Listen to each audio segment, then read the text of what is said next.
Noite.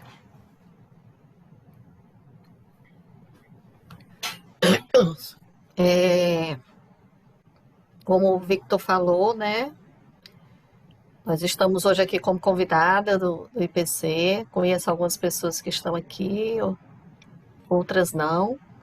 E é um prazer estar aqui com vocês. É um prazer estar falando sobre cinema, estar falando de TCC. A gente poder fazer um link, né?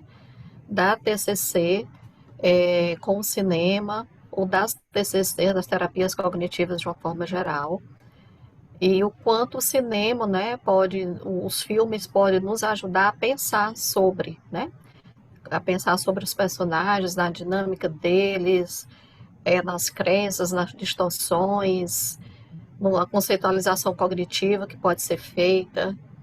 E foi o que a gente tentou fazer, né? Então eu vou estar começando aqui, tá passando para vocês. Opa.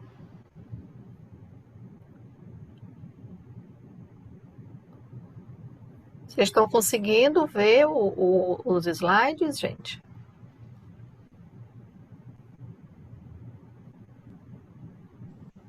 Sim, aqui está aparecendo. Aparecendo? Ótimo. Então, esse é um filme, agora de 2020, né? Era uma vez um sonho, que depois de assistir por duas vezes, a gente achou que esse tema, propósito de vida, família e carreira, poderia encaixar bem para o nosso tema de discussão hoje, né? É um filme que tem essas duas grandes atrizes, foi baseado numa história real, né? Existem algumas críticas sobre o filme, positivas e negativas, mas a gente não vai entrar nesse detalhe das críticas cinematográficas ou políticas ou sociais que o filme tem. Vamos olhar para o filme com um olhar bem profissional. Então, para quem não me conhece, eu sou a Soraya, sou psicóloga cognitiva comportamental. Estou finalizando duas formações, a formação do esquema pela Vine, já estou fazendo a outra formação de esquema que, que o IPC também começou a sua primeira turma e já vai iniciar a segunda turma em fevereiro. Estou terminando a minha formação em terapia comportamental dialética. Fizemos vou chamar de uma mini formação de terapia de aceitação e compromisso com a professora Micaela. E estou atualmente como delegada, né, da Federação Brasileira de Terapias Cognitivas aqui do Ceará, representando a FBTC aqui no Ceará. Sou orientadora profissional de carreira e sou diretora do Instituto de Psicologia e Carreira. Para quem não conhece, o IPC ele tem essas duas grandes vertentes, a psicologia cognitivo-comportamental e carreira, como seus dois grandes pilares, né? E é por isso que a gente tem algumas formações muito voltadas para a carreira e das TCCs para fazer jus ao nome. Então, fazer um pouco do resumo e o contexto desse filme inicialmente. Eu não sei se todos que estão aqui assistiram, né?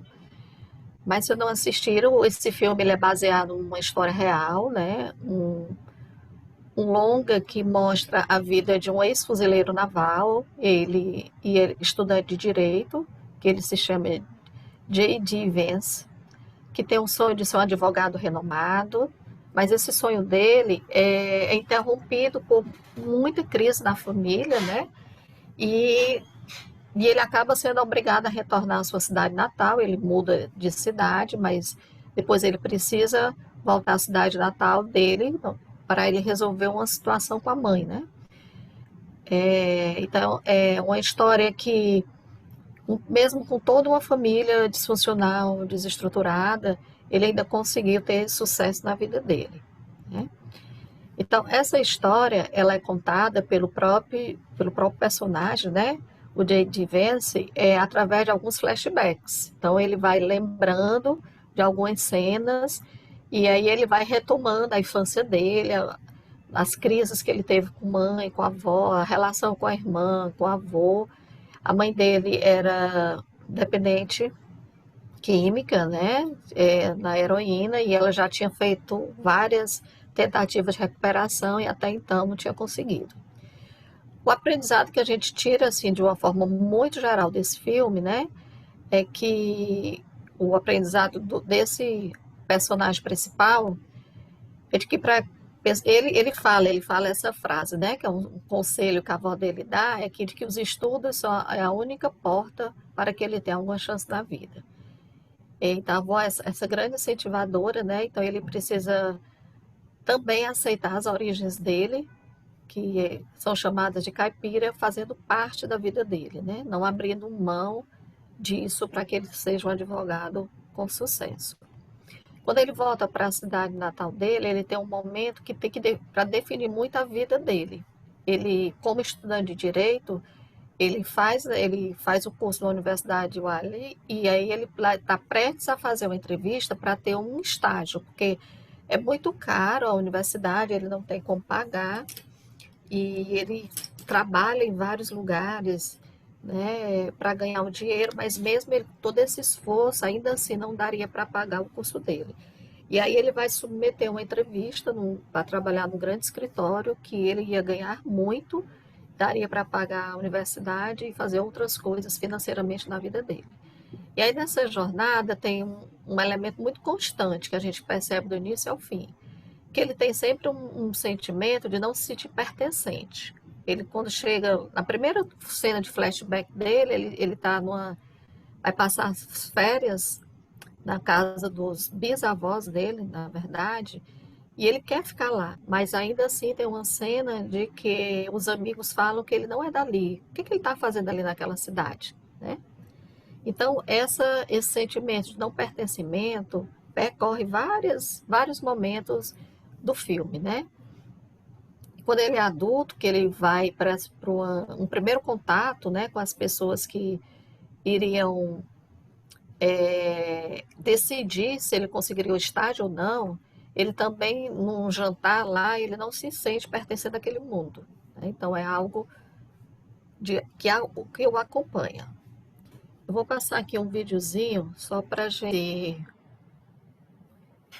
esse trecho, né, só um resumo aí do que a gente estava falando, para que a gente possa entender, para quem não assistiu, essas cenas fortes, né, e essas 3 gerações aí convivendo. Eu vou inicialmente, a gente, falar só teoricamente da minha concepção, mas eu queria depois que vocês falassem também, tá? Assim, desse a opinião, sugerisse algo, para que a gente possa discutir mesmo teoria, né, através do filme.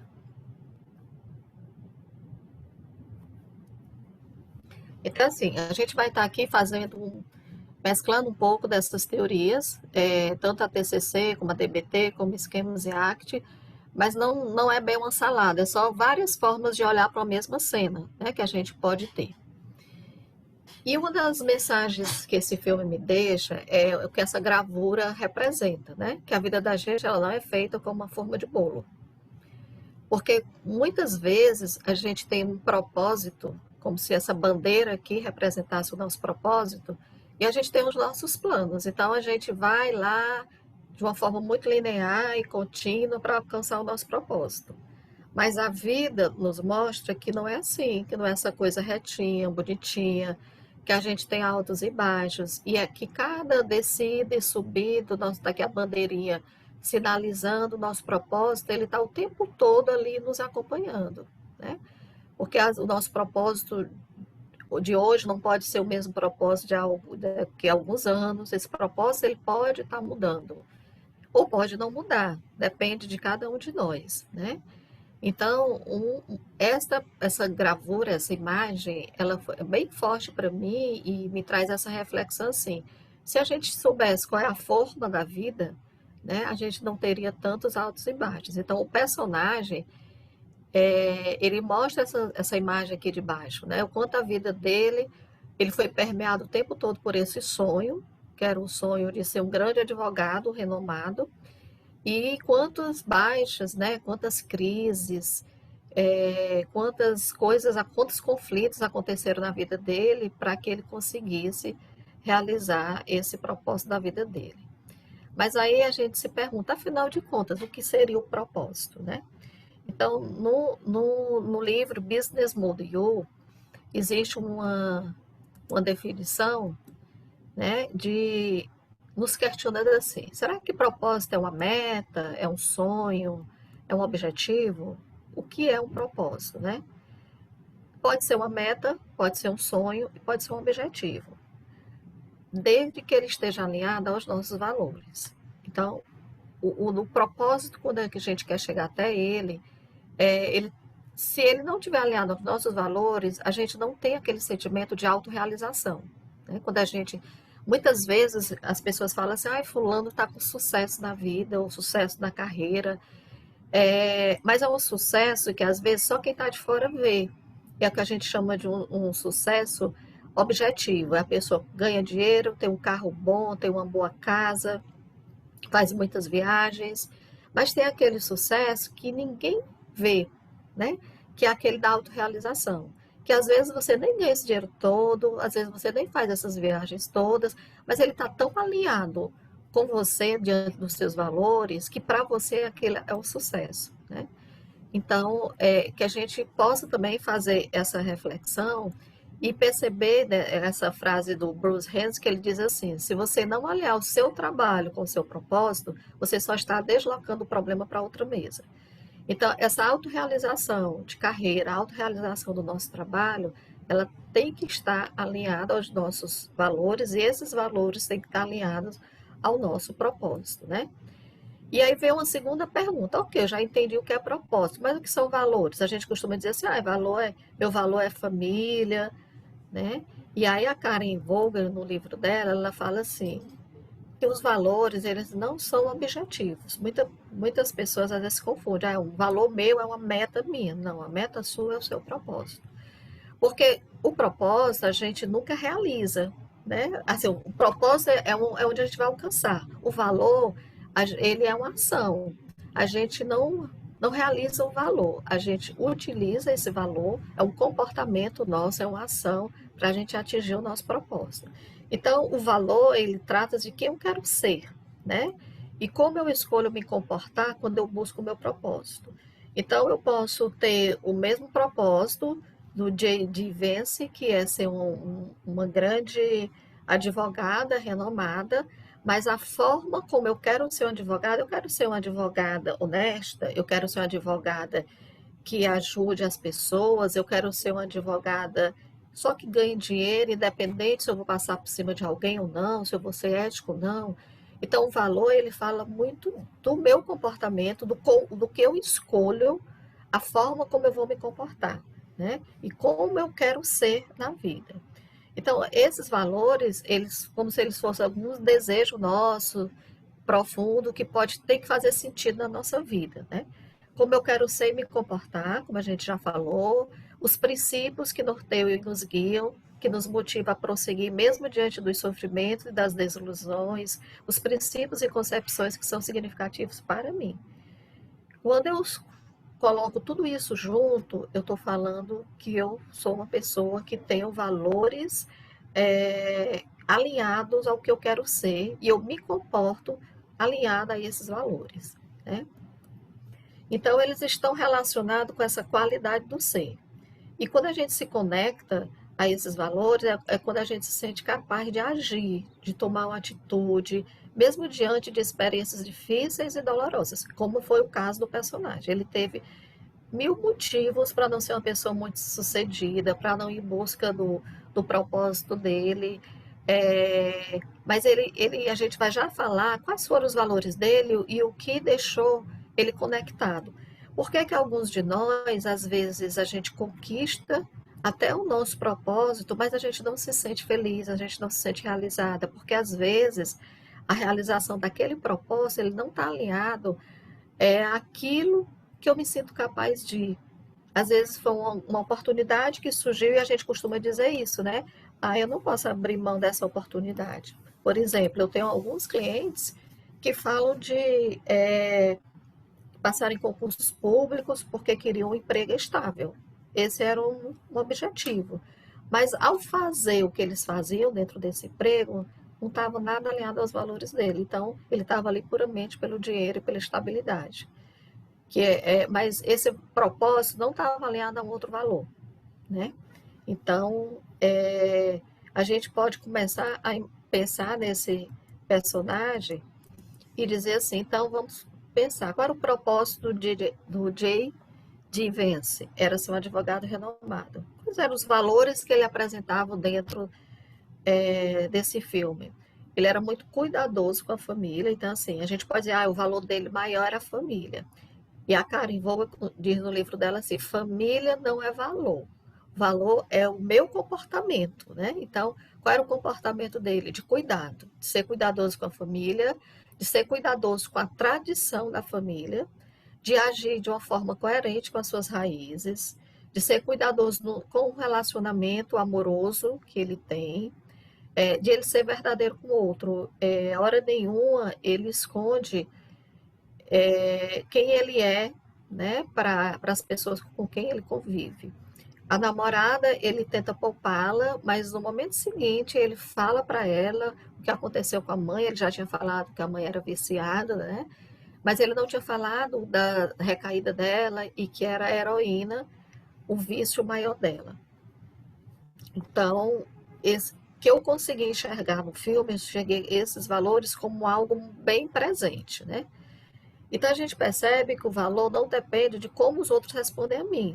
Porque se a minha família não me trata com amorosidade e carinho, como é o caso do personagem, eu posso escolher me comportar dessa forma, de uma forma amorosa e carinhosa, mesmo diante de um desamor, né? Então, eu sei que é mais difícil, nós que somos psicólogos, a gente sabe quanto a gente forma alguns esquemas desde cedo, né? Que a gente vai trabalhando, mas tem algo que a gente vai falar aqui sobre escolhas, que são escolhas às vezes muito inconscientes, nossa, mas são escolhas, onde a gente escolhe como a gente quer viver isso, né? Como a gente quer se comportar diante desse momento, dessas crises, desses conflitos, dessa família, que muitas vezes a gente pensa assim, não é a família que eu queria ter, mas é a família que eu tenho. Então, ou eu aceito e tento escolher um caminho mais assertivo, ou eu me esquivo disso e fujo, ou entro no mesmo barco que eles, né? E aí, uma outra definição que a gente ainda vê como valores é perceber que são construções verbais, globais, desejadas e direções de vida escolhidas. Então, a palavra escolha, ela já começa a aparecer dentro dessa definição de Reis. O Reis foi que criou a ACT, né, que é a terapia de aceitação e compromisso. Ele diz que valor não é uma coisa, né, mas é uma qualidade de ação. Então, a gente precisa ter uma ação. Os valores estarem ligados às ações. Então, ele tem um exemplo aqui de... Então, os valores é como se fossem ações, mas compromisso. Eu quero comprar uma casa, esse é o meu propósito. E aí eu tenho como valor, por que eu quero comprar uma casa? Eu quero oferecer segurança à minha família e eu quero um espaço para diversão. Se eu resumisse valores, eu diria assim, eu tenho o valor segurança e o valor diversão na minha vida. Quando nós definimos nossos valores, eu posso começar imediatamente a agir, não só quando o objetivo for alcançado. Então, se eu quero uma casa, comprar uma casa, um imóvel, onde eu possa ter um espaço maior para trazer amigos, filhos dos meus amigos, para hospedar parentes, ou seja, para ser um espaço maior para diversão e ter uma garantia de que eu vou ter um lugar para morar e poder deixar para os meus filhos, eu tenho que começar a agir e ter um compromisso na minha ação diante desse propósito, né? Porque muitas vezes a gente sabe o que a gente quer, mas a gente não começa a agir em direção a esse objetivo. O que é que faz, né, com que a gente possa viver uma vida de altos e baixos com tantos obstáculos e ainda assim ser feliz, né? Quais são essas variáveis que faz com que eu pense, sinta e me comporte de uma determinada forma? E aí o nosso querido Aaron Beck, ele vai nos dizer que existem essas 4 variáveis, mas as 3 primeiras são as variáveis que a gente mais escuta falar, né? Que são as variáveis biológicas, sociais e psicológicas. No workshop que eu assisti com a Carmen Beatriz, ela fala dessa variável de escolhas, né? Dizendo muito o quanto essa variável nos faz a diferença diante, ela é uma âncora diante dessas 3 outras, né? Quando a gente fala de uma variável biológica, a gente está falando da questão da hereditariedade, das características herdadas, que são, na verdade, o temperamento. E os aspectos psicológicos imediatos também, por exemplo, a desregulação hormonal, como o hipertiroidismo, o estresse, por uma questão de desemprego. Então, todas essas questões biológicas nos afetam, né? O social é tudo aquilo que está fora da nossa pele, né? Então, tudo aquilo que está fora de mim, as pessoas com quem eu me relaciono, a cultura a qual eu pertenço, como eu vou ter uma reação diante de um bullying que eu posso estar sofrendo. O psicológico, a gente vai começar a pensar nas habilidades que a gente tem, que a gente possui, naquela tríade cognitiva, né? Do que eu penso sobre mim, o que eu penso sobre o mundo, ou os outros, e o que eu penso sobre o futuro, e o repertório de tudo que eu sei fazer e de tudo aquilo que eu não sei fazer, que estaria um pouco ligado à questão das habilidades, dos meus interesses, né? E a forma como eu penso sobre mim, eu penso sobre os outros, eu penso sobre o futuro, vai depender muito da minha relação familiar, né? Que vem um pouco da minha hereditariedade, que somado a essas questões psicológicas, que somado à questão social, de que classe social eu vivo, de que cultura eu pertenço, e aí vem essa última variável aí, que é quando eu firmo uma posição na minha vida. E que quando a gente percebe que as variáveis anteriores, elas não nos determinam, porque eu escolho muitas vezes. E aí um exemplo é assim, por exemplo, podemos ter pais diabéticos, por exemplo, e a gente tem uma grande carga biológica de nos tornarmos diabéticos. Mas dependendo a escolha que eu faço de como eu me alimento, eu posso nunca desenvolver uma diabetes. Então, nesse sentido, o biológico, ele não me determina, né? Não vamos encarar a escolha como se a gente também pudesse tudo. Depende do nosso, dessa variável, como se ela ancorasse o biológico, no exemplo que eu dei, o psicológico, e ela ancorasse o social. Então, eu posso nascer uma condição social um pouco mais baixa do que outras pessoas, mas eu também posso escolher, mesmo com todas as condições precárias, a gente vê exemplos, às vezes, até no Fantástico, daquela pessoa que morava no interior do Ceará e que só tinha uma lamparina e ele estudava, pegava livros, não sei de onde, conseguiu ser médico, né? Claro que aqui eu não estou falando de questões políticas e sociais, né, da falta de condição. Eu estou tendo um olhar muito mais do que o próprio Beck nos traz, né, para a gente compreender as pessoas. Então, dentro disso, a gente percebe que a toda hora a gente pode estar mudando, a gente tem as rédeas das nossas escolhas e a gente pode estar mudando o tempo todo essas escolhas da gente, que é o que o personagem fez na vida dele, né? Não é que a gente tenha um pensamento mágico de que, quer dizer, eu vou mudar, vou escolher ser milionária, vou escolher agora ser a melhor pessoa do mundo e tal. Não é bem isso. Aqueles altos e baixos que a gente mostrou naquela imagem, né? Que quando a gente sempre tem vários caminhos. Então, qual é o caminho que pode me deixar um pouco mais alinhada, de fato, aos meus valores, sem que isso me cause tanto sofrimento? Então, essa é uma visão muito otimista que o Beck tem do ser humano, né? Quando ele fala das escolhas, ele diz assim, ó, pode estar tudo ruim, mas ainda assim você tem uma escolha. Que a gente não vai estar falando aqui de psicanálise, mas Freud já falava desse desejo inconsciente, né? Da gente, que a gente não... Muitas vezes, mesmo que fosse algo ruim, tinha os ganhos secundários. Mas Beck vai dizer assim, olha, tem esse lado bem otimista, de que a gente acredita na capacidade do ser humano de fazer mudanças, mas também tem um outro lado que eu não posso, eu tenho uma autorresponsabilidade agora sobre mim. Se eu acredito que eu posso fazer essas escolhas, eu também começo a me autorresponsabilizar pelas escolhas que eu faço. Então, a toda hora a gente escolhe a faculdade que a gente quer ter, o casamento, o curso, os relacionamentos, e quando ele dá certo, quando ele não dá certo.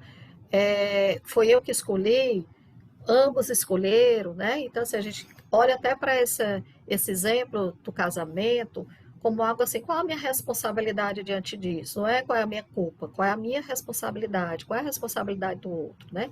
Para que a gente não veja alguns erros. Então, o desdobramento dessa visão otimista que Beck nos coloca como é, é a gente esquecer de cantar a síndrome da Gabriela, né?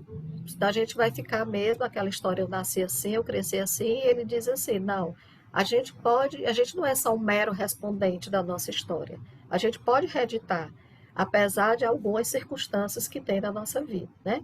E aí tem uma pergunta que ele faz assim, toda escolha é consciente e pensada? Não, nem toda escolha é consciente e pensada, existem as escolhas que são inconscientes, existem algumas escolhas que são impulsivas, mas são escolhas, de uma forma ou de outra. E a escolha também, gente, não é a gente olhar pelo lado bom, né? Então, assim, olhe pelo lado bom, que a sua infância foi muito ruim, isso fez você se tornar mais forte. Não, isso faz com que a gente perceba que existem algumas variáveis que elas são interdependentes, né? E que a gente às vezes não pode esperar, por exemplo, que uma criança faça escolha de adulto. Tem uma cena do filme, é uma cena onde a mãe está lá numa crise, deitada na cama, e ela estica a mão para ele, dá a mão para ela, e tipo assim, fica aqui do meu lado. Naquele momento que ele era criança, ele pôde fazer uma escolha, a escolha de ficar ao lado dela. Mas no momento que ele se torna adulto, ele tem condição de fazer, ele tinha condição de continuar ao lado dela e adoecer junto com ela, e ele tinha uma escolha de dizer, infelizmente, eu não posso nesse momento ficar, para lhe ajudar, é que eu vou precisar me distanciar de você, né? Então, é a gente olhar para tudo o que está acontecendo, olhar o contexto e dizer assim, o que é que eu vou fazer com isso a partir de agora? Ok, eu tive uma infância A, B e C, eu convivi com pessoas que não foram muito boas na minha vida, mas a partir de agora, o que é que eu posso fazer com isso, né? Como é que eu vou investir e evitar essas variáveis que são independentes da minha vontade, na verdade. Então, a escolha, ela nos dá, e aqui a gente já começa a olhar no que a ACT nos traz, né? E tanto a ACT como a DBT também nos fala disso aqui, que a gente, por isso que a DBT ela é dialética, né? Porque a gente aceita para fazer mudanças, é isso que a DBT nos diz. E a ACT nos diz assim, olha, a gente tem as esquivas e a gente tem os nossos valores. Então, para que lado a gente vai estar, né? Se é um lado de esquiva, ou para o lado das fugas, ou para o lado de valores.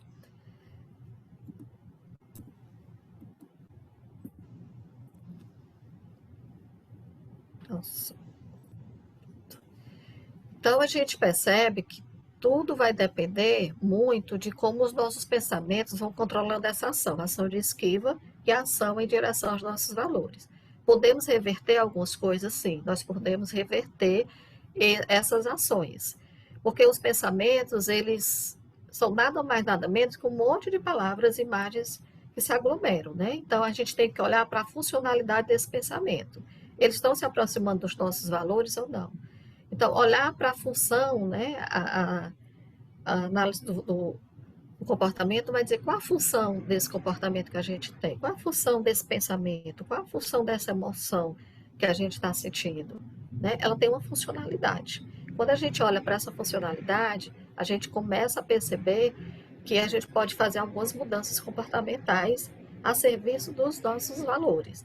Só que essas mudanças, elas precisam ser específicas e mensuráveis, por isso que a gente diz que não é aquela mudança de varinha de condão. Tem que ser algo que é específico, tem que ser algo que eu possa medir. Eu tenho que olhar se eu tenho compatibilidade com as habilidades, se eu tenho habilidade para isso que eu quero. E não pode ser um propósito de alguém que já morreu. Aí, o meu pai tinha esse propósito para mim e morreu, ou o meu pai, mesmo vivo, o propósito é nosso, o propósito não pode ser do outro, né? E, sobretudo, tem que ser coerente com os nossos valores. Vamos tentar pensar numa conceitualização cognitiva agora, né, que é um modelo que a gente conhece da TCC, os fatos relevantes, crenças intermediárias, nucleares, situação, pensamentos, sentimentos e comportamento, né, do nosso personagem principal. Que é que alguns fatos que são relevantes. Ele veio de uma família disfuncional, né? A mãe dele era dependente química, a avó também foi disfuncional para a filha, mas ela tentou ser funcional para os netos. Ela tem uma irmã, ele tem uma irmã, que a gente chama de protetor desligado. Para quem não sabe, esse é um termo da terapia do esquema.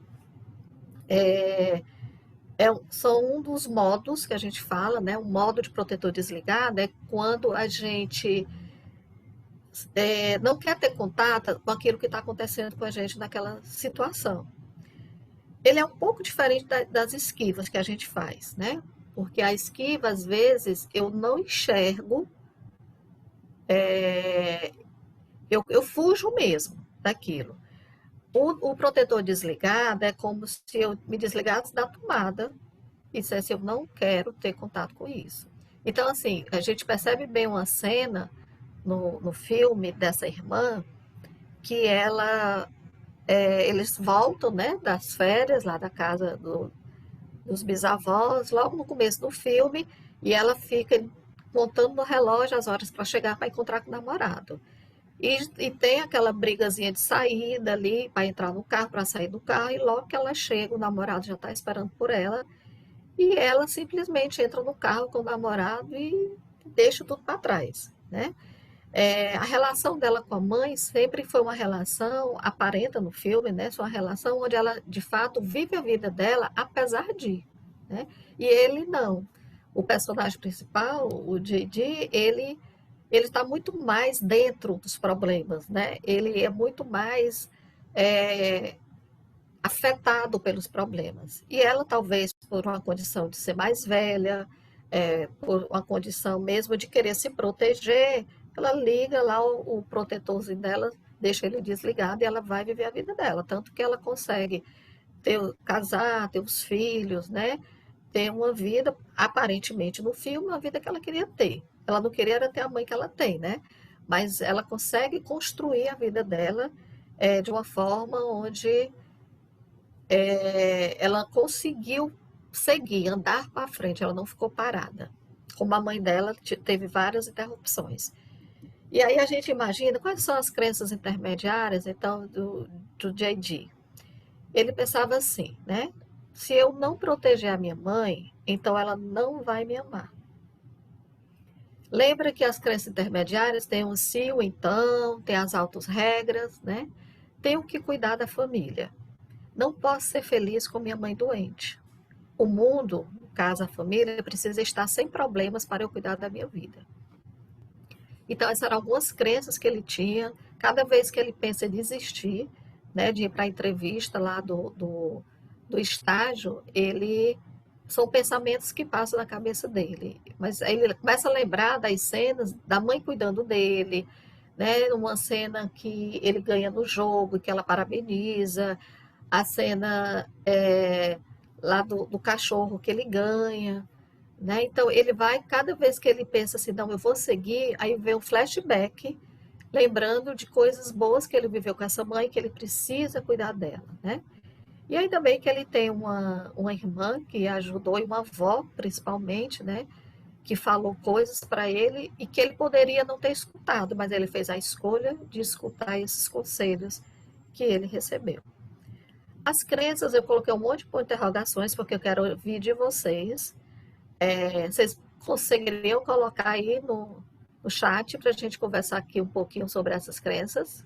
Que crenças nucleares vocês acham que ele tinha? Vão colocando, escrevendo aí no chat. Para a gente completar lá nos slides os pontos de interrogações. Só relembrando, né? A gente tem a crença de desamor, desvalor, né? E a de desamparo. Ele poderia ter as três, mas a qual que vocês acham que aparece muito mais forte para ele? Ok, a Rafaela botou desamparo. Quem mais? Quem mais acha que é desamparo? Quem mais acha que tem outras crenças embutidas?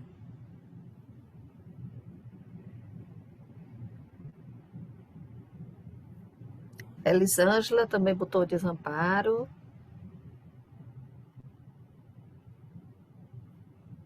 A Thaís.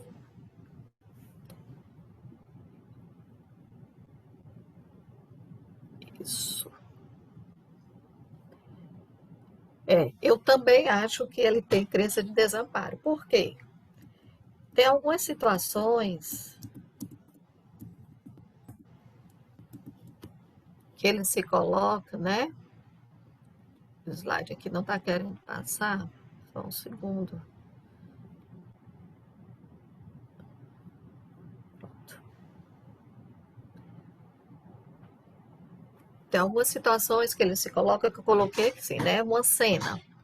A mãe batendo nele e ele na dúvida se denuncia ou não a mãe para a polícia, né? Então, quem assistiu o filme, aquela cena que eles acabam de sair de uma loja, vai comprar lá algo que ele queria na loja, porque ele já estava brigado com a mãe, foi uma forma da mãe agradá-lo, e tem toda aquela cena dela no carro, né? Que ela vai em alta velocidade, e até que ele é salvo, né? Pelos policiais, por uma senhora que está lá, e aí ele pensa, não posso denunciá-la, é minha mãe.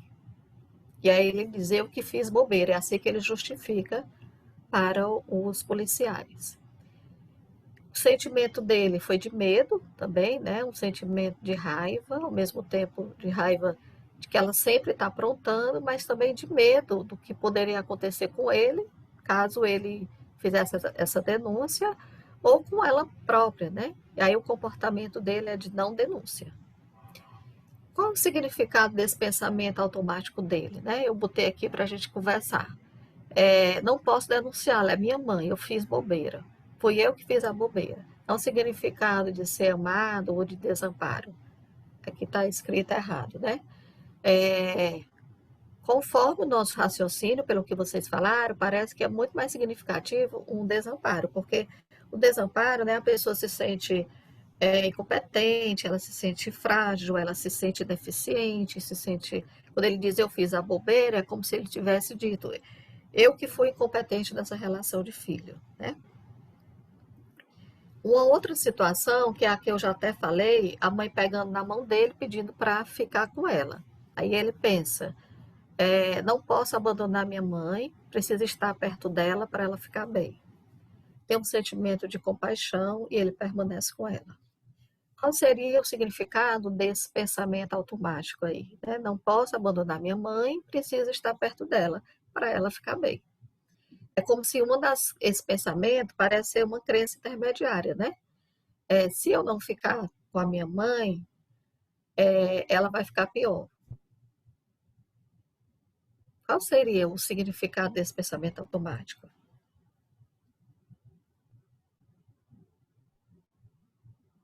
Então, pensando aí, para a gente conversar daqui a pouco. Tem uma outra cena, que é a situação da nota 10 da prova que ele tirou de cálculo, né? E aí ele tem um pensamento, eu posso ser bom aluno e vencer na vida, como minha avó falou. Então tem um sentimento de alegria, o comportamento dele é apresentar a prova para a avó, né? Esse pensamento de que eu posso ser um bom aluno e vencer na vida, como minha avó falou, também tem um significado. Por que eu estou colocando aqui, gente, o significado do PA, né, do pensamento automático? Porque é uma das formas que a gente tem para encontrar a crença central do personagem e dos nossos clientes, né? E aí a gente vai para outra cena, que é uma cena já dele adulto, que é a mesma cena, né? Que a mãe tem acabado de tentar novamente, ela tenta também um suicídio, ela faz uso de novo da heroína, e ele briga com ela, e ele tem poucas horas para voltar para a cidade para fazer a entrevista de estágio dele, né? E aí ela cai na cama, pega novamente, estica a mão para ele pegar, ele senta, vem o flashback, né, da cena de quando criança, e ele pensa e fala, né? Ele diz, se eu ficar aqui, não estarei ajudando ninguém. Dá um sentimento de alívio e liberdade e ele vai para a entrevista do estágio. Mas imagine se aqui, nos pensamentos, ele repetisse o mesmo pensamento de antes, né? Se eu não cuidar da minha mãe, ela não ficará bem. Ele ainda fica em dúvida, né? Então, aqui sem querer eu coloquei, hein, viu? O significado de PA, que é de se sentir amparado e de ampará-la, né? Então, Esse pensamento, ele é muito forte. Eu achei muito significativo durante o filme. E aqui pensando na própria mãe dele, né? Nessa personagem que também não deixa de ser uma personagem principal, né? Quando a gente olha assim para ela, né? O que essa imagem dela nos fala, né? O que é que ela nos diz? Que é uma pessoa precisando de ajuda, que é uma pessoa adoecida, que é uma pessoa que está perdida. Pelo menos para mim passa isso, né? Eu não sei o que essa imagem dessa cena, desse olhar, desse traje passa para vocês. E aí a gente tenta fazer também uma conceitualização dela, né, de uma forma geral, que ela é uma situação onde ela casa com pessoas diferentes para tentar mudar de vida. E o pensamento dela, eu vou casar para dar um lar para os meus filhos, né, para oferecer algo melhor para eles. Ela se sente aliviada quando ela faz isso, e o comportamento dela é de casar, né? Ela casa. Então, ela tem várias outras situações que a gente poderia pensar. Mas pensando nela, principalmente, a gente percebe que ela tem uma desregulação emocional forte, né? Ela tem uma desregulação interpessoal, onde a gente percebe os relacionamentos dela muito caóticos, tanto o relacionamento dela com a mãe, com o pai ela tinha um relacionamento melhor, tanto que ela sofre muito quando o pai morre, né? Ela tem um dos surtos dela. Ela tem uma desregulação de identidade, que é aquela dificuldade do senso do self dela, um distúrbio de identidade, uma sensação de vazio muito grande. Ela tem uma desregulação cognitiva, né, com respostas super dissociativas que ela vai dando ao longo do filme. E ela tem uma desregulação comportamental, que é a impulsividade, né? A impulsividade tanto da dependência química, como a impulsividade das respostas que ela dá na linguagem, na fala, que ela vai estar dando o tempo todo. Gente, isso aqui nada mais é do que o modelo biosocial de um transtorno de personalidade borderline, né? Então, esse é o modelo biosocial que a DBT nos apresenta. A pessoa, a DBT, ela vai trabalhar em cima de dar uma labilidade, um relacionamento, uma regulação emocional nessa pessoa, uma regulação nos relacionamentos dela, tirar essa pessoa ter menos impulsividade, porque são pacientes que geralmente são dependentes químicos ou têm compulsões alimentares, ou têm compulsões para as drogas, para algum tipo de dependência, para jogo, para vício, né? E aqui foi o que eu consegui perceber dessa personagem que é a mãe. Que quando a gente pensa assim, se eu tivesse um personagem, se essa personagem fosse minha paciente, para onde eu encaminharia? Para DBT, né? Porque ela trabalha essa tolerância ao estresse, ela vai trabalhar o mindfulness, ela trabalha essa eficácia interpessoal e essa regulação emocional. Então, são as 4 competências para a regulação das emoções, né? Que a DBT trabalha conosco. E aí eu deixei aqui também em branco para que a gente pudesse debater daqui a pouco, se a gente pudesse avaliar as áreas da vida desses personagens, né? Quem se deu bem na área de relacionamento, quem se deu bem na área profissional e quem se deu bem na área familiar. O J.D. Vance é a mãe, a irmã, a avó. Então, fica já que uma deixa para o nosso debate. E aqui, mais uma vez, tentando colocar um significado nessa gravura, a gente percebe que a mãe ela teve um comportamento de esquiva, né? Que foram as drogas e as instabilidades nos relacionamentos, muitos casamentos, relações sexuais, vida promíscua dessa mãe, que tudo isso eram comportamentos compensatórios dela, né, dentro das crenças dela intermediárias, que ela achava que isso era uma forma de compensar o vazio, toda a desregulação emocional dela. E o J.D., ele foi baseado nos valores, então ele quis ser um advogado bem-sucedido e construir uma família estável. E ele conseguiu isso aqui porque foi baseado nesses valores dele, né? Isso aqui é uma frase só para a gente de encerramento, que quando se vive uma vida focada em objetivos, a gente, não importa o que você tenha, nunca será o bastante. O que não acontece numa vida focada em valores, porque quando a gente tem uma vida focada nos nossos valores, eles estão sempre ao nosso alcance, então importa a situação que a gente viva, né? Eu acho que essa é a mensagem maior que esse filme nos dá, o quanto a gente precisa estar alinhado, conectado aos nossos valores, né? Coloquei isso aqui para a gente perceber a família que a personagem conseguiu construir, o semblante de cada um, o que isso nos diz, qual que parece mais organizada aí emocionalmente, para a gente perceber, né? E agradecer vocês que estiveram aqui até agora, deixando aqui meu contato, caso vocês depois queiram tirar alguma dúvida do que a gente falou aqui, tá? Muito obrigada. E queria agora que a gente realmente debatesse aqui sobre o filme. Isso, Rafaela, alguns traços de borda. Exatamente. Também acho. Vamos pensar, gente, agora, se alguém quer abrir a sua câmera, o seu microfone, fazer algum comentário a respeito, fazer alguma pergunta. É isso que eu ia falar também, quem se sentir à vontade de ligar a câmera, o microfone, né? A gente está fazendo esse projeto no Zoom, na plataforma Zoom, justamente porque ela permite que as pessoas possam interagir mais, né? Mas também quem não se sentir à vontade, quiser escrever no chat, é super bacana. Enquanto isso, eu queria só fazer um comentário também, pensando em relação à questão um pouco mais cinematográfica, principalmente de roteiro, né? A gente tem, dentro de toda a estruturação clássica, as narrativas clássicas, elas são pautadas sempre no fato de que o protagonista da história ele tem um conflito a ser resolvido.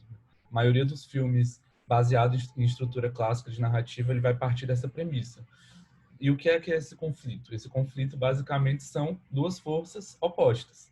Então, você tem uma força de um lado, que seria esse objetivo desse personagem, né? Tem algo que esse personagem quer fazer, e você tem uma força oposta a esse objetivo, que seriam os obstáculos que aparecem ao longo da narrativa e que o distanciam ou dificultam que ele atinja esse objetivo inicial, né? E esse objetivo, ele pode ser tanto um objetivo consciente quanto um objetivo inconsciente. O objetivo consciente são os desejos, que explicitamente o personagem sabe, conhece, né? Tem noção disso. Mas a gente também costuma falar que às vezes esse objetivo ele é inconsciente porque não é exatamente um desejo, mas é uma necessidade, né? Às vezes esse personagem precisa passar por determinadas jornadas que nem ele sabia que precisava para poder adquirir algum aprendizado ou para poder vivenciar alguma transformação que vai fazer com que ele se adapte melhor, né, a esse mundo desse personagem. Assim. Então, essa instância do conflito é algo que é muito presente nas narrativas clássicas e eu também percebo que ela é muito presente nas abordagens de forma geral, no sentido de que é como se cada abordagem fosse levar em consideração diferentes aspectos desse conflito, o que fazer com esses conflitos, né? E no caso especificamente desse filme, eu fico pensando que o conflito maior desse personagem principal talvez seja menos os aspectos externos dessa jornada, ou seja, efetivamente, será que ele conseguiu esse estágio? Né? A gente não chega a saber, porque na verdade o filme termina antes dele fazer a entrevista, né? Assim, a gente não sabe o resultado dessa entrevista. O que a gente Então, a sabe... gente, ele fala que anos depois, né? Ele, Não, ele conseguiu. isso, ele fala, ele informa que ele se tornou um advogado de sucesso, mostra a mãe, a avó, mas a narrativa do filme, ela termina sem dar essa resposta, né? Assim, como se, na verdade, pouco importasse se aquele estágio, efetivamente, ele vai conseguir ou não. Porque a gente não sabe exatamente qual é o caminho que ele faz para chegar a ser esse advogado de sucesso, né? O que me parece é que essa decisão dele de voltar, de fazer o estágio e de confortar a namorada e de não ter medo desse desafio novo que se coloca na vida dele, porque acho que também no começo esse personagem é caracterizado de uma forma um pouco hesitante, ele não sabe muito bem como se comportar naquele jantar, ele não sabe muito bem qual colher pegar, então ele fica nervoso, ele sai, liga para a namorada, o que é que eu faço? Né? Então, assim, essa é como se ele tivesse vencido de alguma forma também essa postura hesitante, né? E eu fico pensando que esse conflito ele está muito também ligado, então, a esses aspectos internos do personagem. E principalmente uma frase que a avó fala muito, que é sobre a importância da família, né? Ela bate muito nessa tecla, assim, que ele vai descobrir que a coisa mais importante é a família. E aí o que eu percebo, a crise desse personagem, que é o ponto que eu queria chegar, é que eu percebo que às vezes ele fica muito confuso de saber o que é que isso significa. O que é que significa valorizar a família? Né? Será que seria estar do lado da mãe? Né? Então, assim, valorizar a família quando a mãe tenta matá-lo, ou pelo menos tem uma atitude inconsequente diante da direção do carro. Será que valorizar a família seria denunciar a mãe para que a família dele pudesse talvez se organizar? Ou será que seria não denunciar, né? Me parece que ao longo do filme, esse conflito de como ele lidar com esse valor que ele escuta a avó repassar, mas que ele não tem muita certeza do que fazer com isso, me parece um conflito muito importante assim, para o filme. E aí, chegando numa pergunta, né, que eu não sei se eu sei, enfim, você trabalha muito com carreira, com orientação de carreira, e a gente sabe que também uma das grandes questões de carreira é como alinhar esse desenvolvimento profissional com esses valores e com esses propósitos, né? Então, fica me perguntando se, durante a sua vivência, com a sua experiência, se tem muitos pacientes, clientes que, de alguma forma, tem essa crise de entender que valores são esses e de, às vezes, aceitá-los, né? Aceitar esse propósito ou aceitar determinadas condições da vida que, muitas vezes, essa pessoa foge ou não valoriza ou mesmo acha que não é importante, mas que ele acaba aprendendo, no fim das contas, que né? Sim, com certeza, né? Eu acho que um dos grandes desafios de ser orientador de carreira é justamente fazer com que a pessoa descubra quais são os seus valores. Porque muitas vezes o que ela pensa que é valor está tão entrelaçado com desejos familiares que ela já não sabe mais se é dela ou se é do outro, né? É, por exemplo, jovens, né? Os jovens, eles muitas vezes chegam na orientação profissional para dizer assim, porque meu pai já é médico e eu pensei fazer medicina, ele já é dono de uma clínica e fica mais fácil para mim, tal. Então, até que você tente apresentar para esses jovens, de fato, o que é que a medicina traria para ele, e que alinhamento ele poderia fazer isso com valores que ele já tem, isso leva um tempo, e às vezes leva a sessão toda, né? Assim, o tratamento todo. É por isso que eu resolvi, né? Assim, não sei se tem uma das meninas que estão aqui, quando eu criei o curso de orientação de carreira aplicada à terapia cognitivo comportamental, porque toda essa fase inicial de autoconhecimento, eu trabalho com a questão mesmo das crenças. E isso faz com que as pessoas, os clientes, eles tenham um pouco mais acesso a esses pensamentos que muitas vezes estão escondidos deles próprios, que eles não têm evidências desses pensamentos e são lotados de distorções. Então, concordo que eu acho que a grande questão maior dele é assim, ele tinha esse propósito de ser um advogado renomado, me parece que foi pelo que se diz depois, mas eu acho que essa decisão dele não foi uma decisão só para o estágio, essa decisão foi uma decisão de vida, né? Uma decisão para ele ir para a namorada, para ele casar, para ele ter filhos, para ele que de fato cuidar da vida dele. Então, às vezes, são decisões que a gente precisa olhar para, no caso dele, olhar para aquela mãe, perceber o quanto aquela mãe. Claro que ele não falou no filme que eu tenho uma mãe que tem transtorno borderline, mas ele chegou à conclusão de que foram muitas crises, foram muitas tentativas, foram muitas promessas, e sempre quando ele se movimentou para um lado, ela voltou sempre, né? Ela sempre voltava, ela sempre recaía, e que ele agora tinha tomado essa decisão. Eu estando aqui, eu não ajudo a ninguém. Então, acredito eu que no pensamento dele, ele indo em busca do que ele queria, ele poderia estar muito mais fortalecido para ajudá-la do que desistindo da vida dele, que ele queria ter, para ter a vida que a mãe queria que ele tivesse, né? De uma forma até inconsciente que ela queria, porque ela queria, por todo o adoecimento dela, estar chamando ali a atenção e pedindo me socorra, me socorra, me socorra. Então, eu acho que sim, eu acho que esse é um grande desafio para nós, psicólogos e orientadores de carreira, é entender quais são os propósitos e valores dos nossos clientes. Quando a gente tem isso como meta dentro do nosso trabalho, né? Quando não, isso vai depender muito das metas que a gente quer atingir no trabalho, no consultório, com aquele paciente. Até nessa questão também dele dizer, não vou ficar porque não resolveria, né?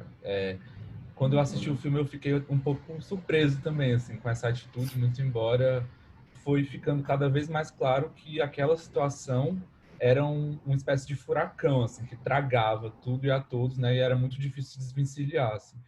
Então, acho que fez muito sentido essa decisão dele, mas fiquei me perguntando, do ponto de vista clínico, assim, né? De quando você lida com pessoas que têm uma dependência, que têm esses quadros de recaída, né? Do ponto de vista clínico, qual que seria a melhor forma de lidar com essa situação? Foi essa que ele teve? E quais são as nuances disso, né? Como os familiares, eles também podem contribuir da melhor forma para um caso como esse que a gente viu no filme. Sim, eu acho que foi a melhor saída que ele teve, né? Porque quando a gente tem sempre um familiar ali em no conflito que ele tinha, é um ciclo que ele tinha que quebrar. Como a própria irmã dele disse, né? Não nos use para, tipo assim, vou usar minhas palavras, para as suas covardias, né? Você tem algo que você está ali apontando para você, que você está com oportunidade, você está usando a mamãe e a mim, porque eu vou ficar só com ela, não pense Como nisso. Então, desculpa, né? como desculpa para que você possa desistir disso. Então, essa foi uma atitude dele muito madura, né? Assim, muito consciente. Eu acho que foi um grande, de fato, um divisor de águas da vida dele. Eu acho que a partir dali ele começou a fazer algo, até perdoar, né? Eu acho que tem uma coisa que se trabalha muito dentro da arte, a questão do auto-perdão, da compaixão, não da pena, não é olhar para essa mãe e ter pena. Olha, eu tenho uma compaixão, mas eu também tenho que ter autocompaixão, né? Eu tenho que ter uma compaixão por mim, no sentido de eu também mereço ter uma vida que vale a pena ser vivida.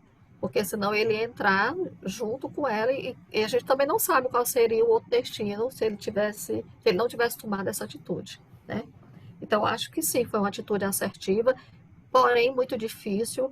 A maioria de nós, muitas vezes a gente não consegue fazer isso, né? A gente diz que sempre não, mas eu não posso, essa pessoa é muito grata, essa pessoa, não posso fazer isso com meu filho, não posso fazer isso com a minha mãe, não posso. A gente sempre usa de algumas desculpas para a gente não enfrentar aquilo que a gente precisa enfrentar, que é o mundo adulto, né? Eu costumo dizer isso, que principalmente os jovens, os universitários, muitas vezes eles não querem ir para o mercado de trabalho e eles ficam. Eu tinha uma cliente que ela ficou, depois de formada, mais uns 10 anos na universidade. Ela foi fazer mestrado, foi fazer doutorado e não tinha um emprego. Era só vivendo de bolsa, de bolsa e de bolsa, né? Quando ela chegou na terapia, ela chegou por questão de relacionamento dela com uma supervisora dela lá. E o que a gente percebeu é que ela se esquivava muito de enfrentar o mundo lá fora, né? Como é que é esse mundo lá fora, né? E aí foi muito legal o trabalho que a gente fez, porque a partir daí ela casou, ela teve filhos, ela foi ser professora, que era o grande sonho dela, foi ganhar dinheiro e etc. Então, mas sempre com a desculpa de que não é hora de eu sair, eu não posso deixar a pessoa que tanto me deu a mão, que no caso era a orientadora dela, porque ela precisa de mim para dar as aulas por ela, ela precisa de mim para escrever os artigos. E uma pessoa que, assim, eu estou falando de uma coisa que não era nem tão aparentemente conflituosa, mas que muitas vezes a gente se depara na mesma situação que esse jovem, usando de desculpas para a gente não enfrentar o que a gente precisa enfrentar, né? Então, tem muitas nuances aí que ficam no meio do caminho. Sim. A Mais alguma pergunta? Elisângela perguntou se a aula vai ficar gravada. Sim, a gente está gravando e vai disponibilizar no nosso canal do YouTube. Então, em breve, a gente vai estar divulgando o link para vocês também compartilharem com outras pessoas e reassistirem, né? Quem tem mais pergunta, tem mais algum comentário, mais alguma colocação? Eu acho que só enquanto a gente espera se vai ter mais alguma pergunta, não sei se você quer falar sobre o curso de orientação de carreira que a gente vai muito em breve abrir uma nova turma. Eu acho que tem muito a ver com o tema de hoje, né? Sim, sim. A gente está fazendo, como eu falei há pouco tempo, né? Nós tivemos uma primeira turma de um curso de orientação de carreira, baseado na terapia cognitivo-comportamental.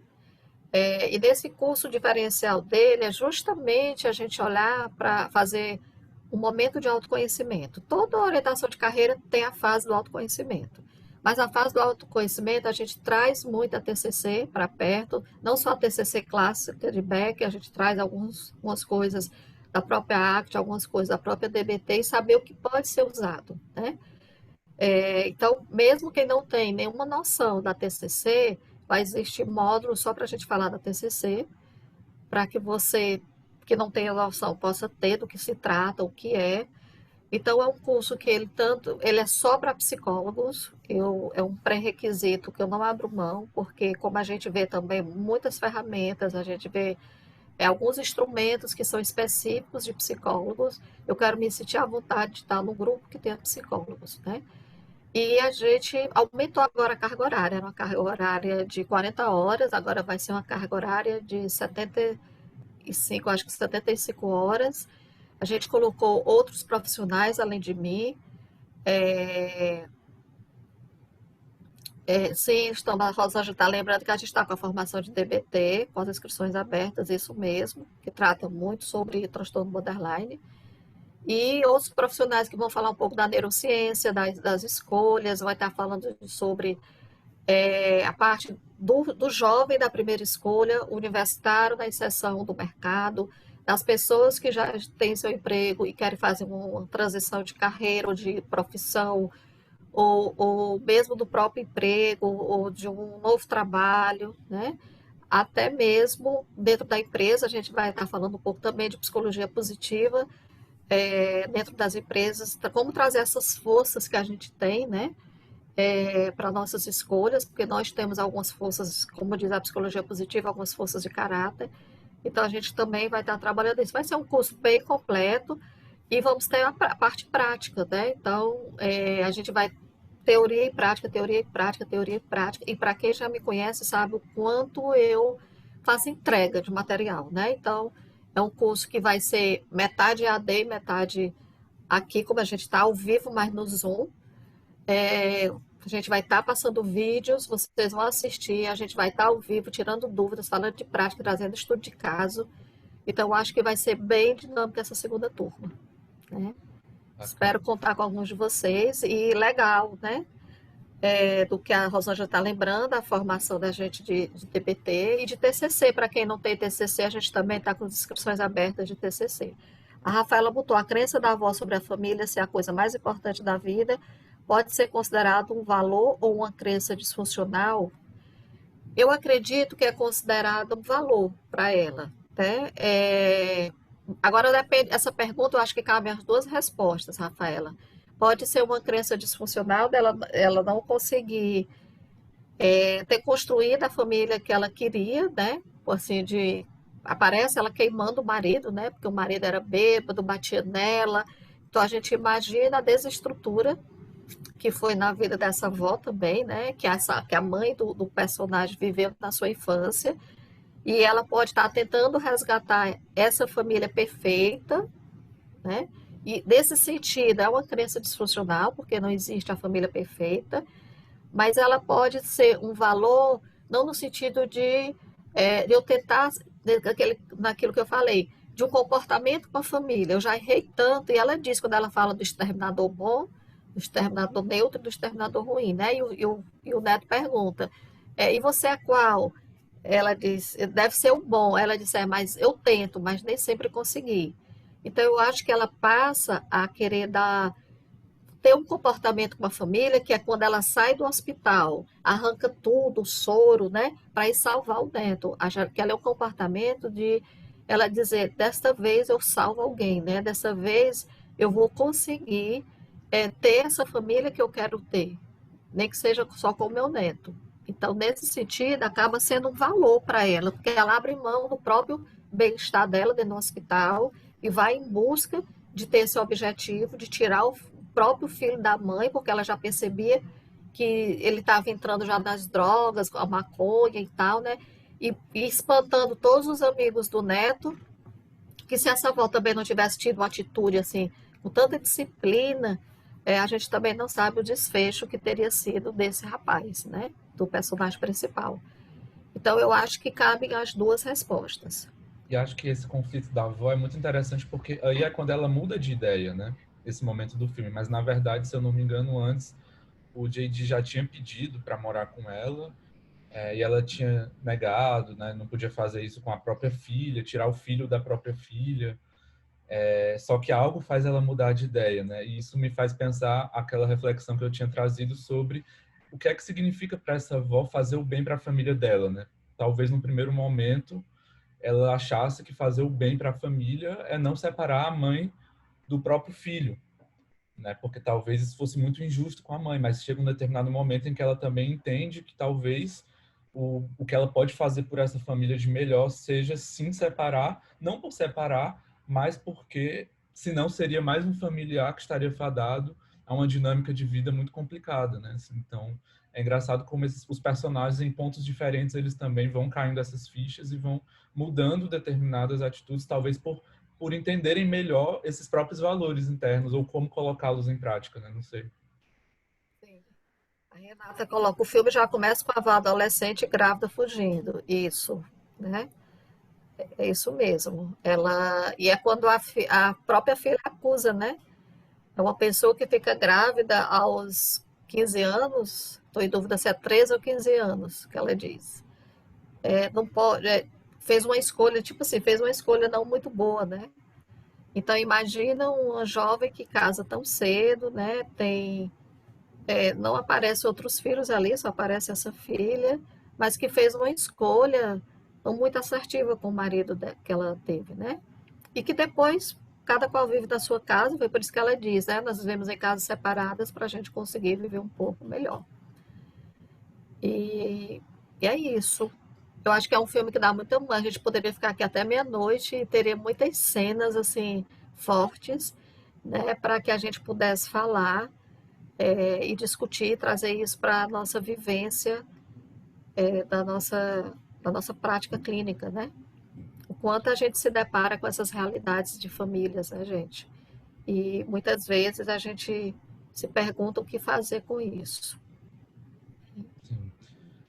Bom, então, muito obrigado. Se ninguém mais tiver nenhuma dúvida, foi incrível essas reflexões, né? Assim, acho que quando a gente assiste um filme tem tantas possibilidades de discussão e eu acho que tu conseguiu passar por vários lugares e várias frentes, né? Assim, como dando essa visão múltipla que é a psicologia, que é o cinema também. E aí só reforçando também que o CinePC teve então essa última edição de 2020, a gente volta em 2021 com mais edições do CinePC, com mais aulas públicas. Tudo isso vai ser postado no nosso canal do YouTube. Então a gente convida todo mundo a seguir o canal, a se inscrever, a compartilhar. Os vídeos que vocês assistiram no começo da apresentação também dizem respeito aos depoimentos dos alunos que estão fazendo as nossas formações. Então, essas formações, vocês encontram mais informações também no nosso site, nas nossas redes sociais. Então, qualquer dúvida que vocês tenham, vocês podem entrar em contato. E queria te agradecer, Soraya, por esse compartilhamento, né, essa generosidade de conhecimento. E vamos seguir, né, nesse projeto próximo ano. Se quiser finalizar com alguma fala.